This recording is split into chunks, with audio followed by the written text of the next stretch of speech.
I'm Joe. You might recognise me if you've been to Autumn before. I've been helping out and leading bits for the last few years.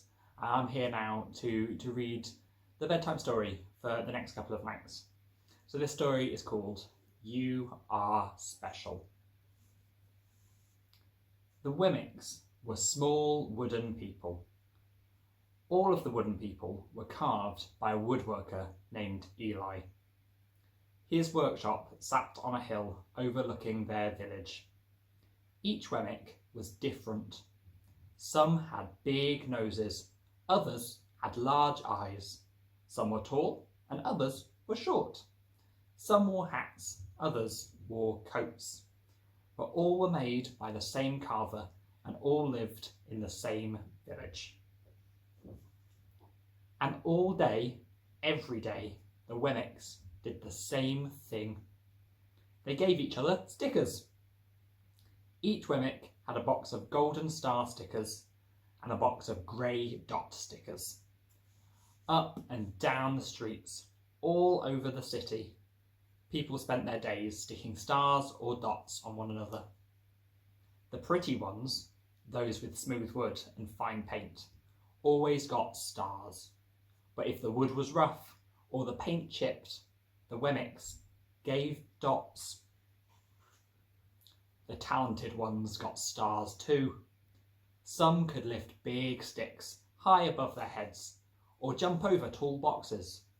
Still others knew big words or could sing pretty songs. Everyone gave them stars. Some Wemmicks had stars all over them.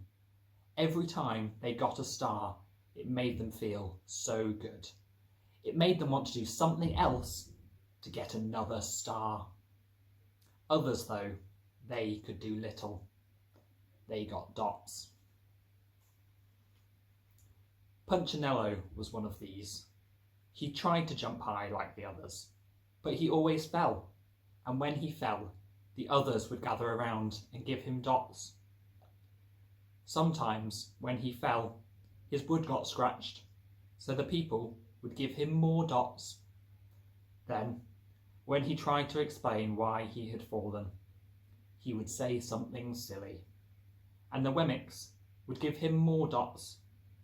After a while, he had so many dots that he didn't want to go outside. He was afraid he would do something silly, such as forget his hat or step in the water, and then people would give him another dot. In fact, he had so many grey dots that some people came up and gave him dots for no reason at all. He deserves lots of dots, the wooden people would agree with one another. He's not a good wooden person. After a while, Punchinello believed them. I'm not a good Wemmick, he would say.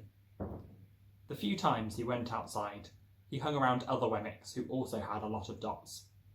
He felt better around them.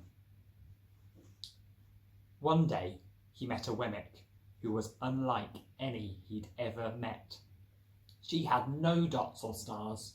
She was just wooden. Her name was Lucia.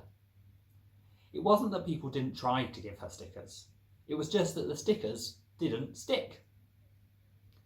Some of the Wemmicks admired Lucia for having no dots, so they'd run up and give her a star, but it would fall off.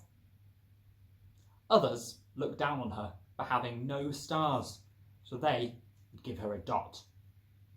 But that wouldn't stick either. That's the way I want to be, thought Punchinello. I don't want anyone's marks. So he asked the stickerless Wemmick how she did it. It's easy, Lucia said. Every day I go to see Eli. Eli? Yes, Eli, the woodcarver. I sit in the workshop with him. Why? Why don't you go out and find for yourself? Go up the hill, he's there. And with that, the Wemmick who had no stickers turned and skipped away. But will he want to see me? Punchinello cried out. Lucia didn't hear, so Punchinello went home. He sat near a window and watched the wooden people as they scurried around giving each other stars and dots.